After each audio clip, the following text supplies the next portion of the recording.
Mga insan, uncle, pamangkin, panibagong video na naman with Bikeform PH. Like and follow our page. Pakisubscribe na din ng YouTube channel natin, Bikeform PH. Let's go! Tornado tips, mga insan.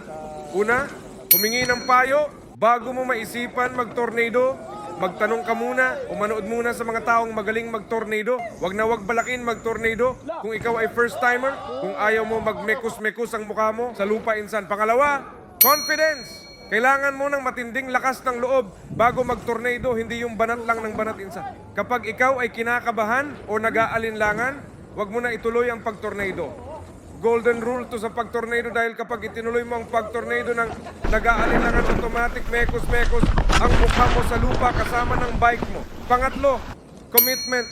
May tinatawag sila na send it. Mga insan, kapag ikaw ay nag-alangan sa gitna ng pag-tornado, mawawala ka sa focus at kapag nawala ka sa focus, maaaring hindi makisama ang iyong katawan at iyong bike sa pag-tornado. At syempre, alam mo na ang mangyayari doon, insan. Magmekos-mekos naman ang mukha mo sa lupa. Katulad nito. It was at this moment that he knew. He fucked up.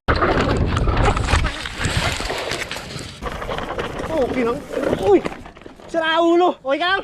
Okay lang. Sabi na sa'yo, insan, okay lang daw siya kahit na mekos-mekos na. Galing na yan, magpanggap ang insan ko na yan. Hi, sus! Pang-apat, proper safety gear. Napakahalaga nito, mga insan. Hindi may iwasan ang pagmekos-mekos ng mga mukha natin kapag tayo ay nag-aaral pa mag-tornado. At importante na protektado ang mukha natin at katawan sa anumang bangas na ibibigay ng lupa sa atin kapag tayo ay sumimplang. Ayaw mo naman siguro na pumasok sa school o opisina na may tosino sa pisngi, di ba? Full face helmet, elbow pads, knee pads, at body armor. Ang kailangan, mga insan.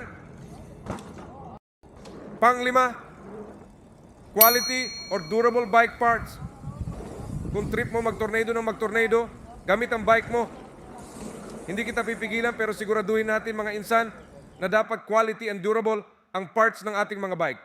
Ang dami ko na napanood sa YouTube at Facebook, mga insan na nag-tornado, tapos bigla na bali yung tinidor, handlebar, at mga batalya, at ayun nga, instant mekos-mekos, humalik sa lupa ang mga insan natin na yun.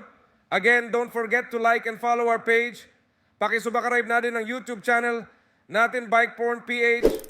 Yun lamang, mga insan, sa uulitin na Mekos Tips, Mekos out.